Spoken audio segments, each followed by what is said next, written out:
this is where the hard work starts. But in terms of just that dual ownership thing, I mean, we've seen other clubs in Scotland that have similar sort of arrangements. Hibs with the Black Knights and Bill Foley doing it at Bournemouth. Obviously, the newest arrangement at Hearts with Tony Bloom. Tony Bloom. So that these are becoming more and more commonplace now, and I think the opposition for likes of SFA and UEFA, they can't sort of throw blockades anymore in the way that they might have done 10, 15 years ago. No, listen, from what we've heard, the SFA have been very supportive of the takeover, and by all accounts, it's been pretty smooth in terms of the Americans coming in. I think you're right. The dual ownership thing's always the the issue that crops up. But no, we're led to believe, obviously, in terms of Kavanagh and his people, it's completely separate. The crossovers obviously with Parag, Marathi and Leeds, but again, no, both clubs will act completely independently. No, am I right in saying it's only if they were to meet in Europe there would be an issue? Or I don't even think it's that. I think both clubs will let to believe, because although there's a crossover in terms of some of the ownership aspect, there's enough of a separation. Yeah.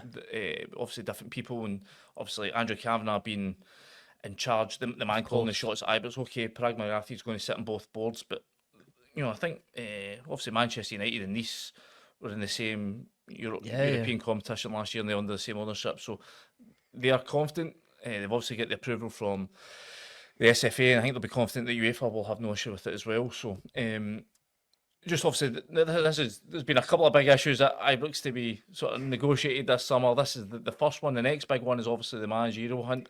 As you say, Kevin Thelwell will start working Monday. He's been assisted by Greta Steenson, who isn't taking an official role at the club as part of the 49ers group, will be on hand to offer help, offer guidance, advice as they go through this process. But are you expecting, now we've got this out the road, that the manager will follow pretty sharply? I think so. I mean, it looks as if the club are now getting their ducks in a row, basically. The takeover was the first thing.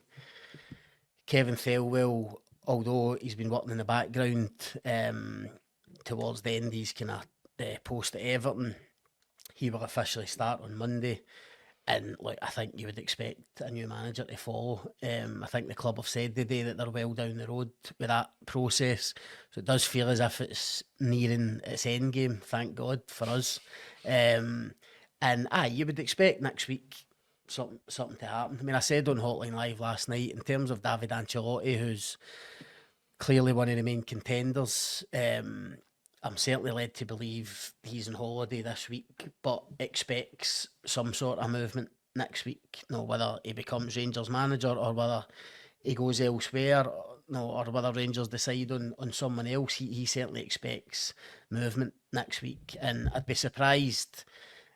Listen, I'd be surprised if we're sitting here next Friday and there's no Rangers manager in place. I mean, in terms of, we're told, we're led to believe that there is competing offers, financial competing interest for David Ancelotti. I mean, the news that there's £20 million to be spent, is that the sort of thing that can be the clincher if he is indeed the number one candidate? Yeah, but I don't know about the clincher, but I mean, if you put yourself in Ancelotti's shoes, 35-year-old, just about to step into management on your own for the first time, you would want to go into a place where there's a freshness and there's a new regime, if you like.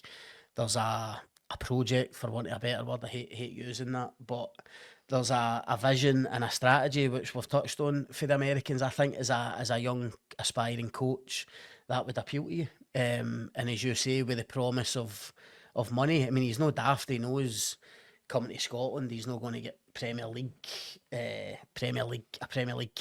to work with. If he was going to England or some of the other kind of top 5 leagues, I mean, he'll be realistic. But I think whether it's Ancelotti or whoever coming into Rangers, this news today, if you're a new manager, would be a massive boost. I mean, just in terms of the excitement, immediately the fans are in a good mood. You've almost got the fans on board right away because of the takeover.